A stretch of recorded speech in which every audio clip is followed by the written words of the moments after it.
La victoire est là, pas le plébiscite. En Inde, le BJP du Premier ministre Narendra Modi et ses alliés remportent la majorité à la Chambre basse, 290 sièges. C'est bien moins que les 353 remportés par le BJP et ses alliés. C'était en 2019 lors des dernières élections générales. Bonjour Olivier Blarel, vous êtes chercheur à la Fondation Carnegie pour la paix. Merci d'avoir accepté notre invitation.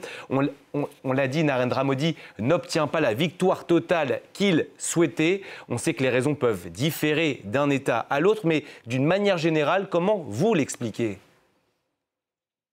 Alors certes, ce n'est pas la victoire qui était annoncée, qui était espérée dans le camp du gouvernement, mais néanmoins, c'est une victoire tout de même. C'est une victoire courte, car il devra faire une alliance avec des alliés, des partis régionaux pour pouvoir former un nouveau gouvernement. Néanmoins, je considère quand même que ça reste une victoire pour le parti en place. Aura-t-il plus de mal à appliquer sa politique ? Vous avez parlé d'une éventuelle coalition. Alors, rien n'est fait. On peut toujours être surpris par les jeux d'alliance. Néanmoins, je pense qu'il sera en mesure de former une coalition gouvernementale, car le BJP est de très loin le premier parti qui sort de ces élections. Et aussi, même en coalition, on peut imaginer qu'il ne changera pas grand-chose dans sa manière de gouverner le pays, car l'un nous a habitués depuis 30 ans, 35 ans même, à des gouvernements de coalition qui parfois sont même plus efficaces que des gouvernements à parti unique. Alors on rappelle le score du BJP et de ses alliés, 38,1%. C'est le pire score pour Narendra Modi depuis sa prise de fonction en 2014. C'est notre correspondant Alban Alvarez qui nous le disait tout à l'heure, avec notamment ce vote sanction, notamment dans 2 États du Nord, l'Uttar Pradesh et le Rajasthan. On reproche au BJP sa gestion économique là-bas notamment. Oui, mais pas simplement. Je pense que la volonté de détourner l'électorat indien de justement ces affres économiques n'a pas été une réussite.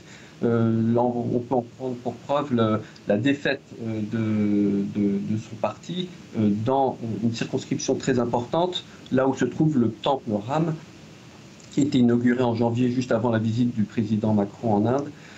Et c'est tout un symbole, étant donné que ce temple a été construit sur les ruines plutôt d'une mosquée, et que ce symbole du conflit sectaire en Inde, Narendra Modi en avait fait un enjeu politique, et cette volonté finalement de détourner l'attention des problèmes économiques et de jouer sur les clivages religieux n'a manifestement pas été un succès. Et c'est l'objet de ma dernière question. Une communauté scrute particulièrement cette élection, c'est la communauté musulmane. Elle a été très malmenée ces dernières années en Inde par Narendra Modi. Oui, c'est pas la seule, mais c'est vrai que c'est celle qui fait l'objet d'une attention particulière et négative de la part du pouvoir. Les musulmans ne constituent pas un bloc unique en Inde. Néanmoins, c'est la première minorité qui représente environ 15% de la population.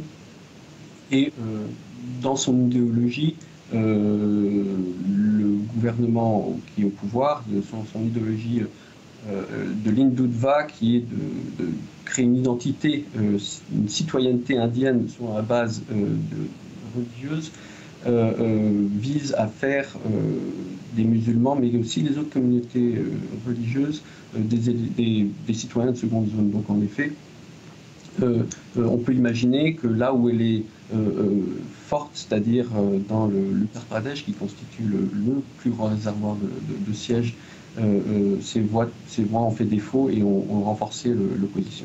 Merci Olivier Blarel d'avoir accepté ce soir l'invitation de France 24.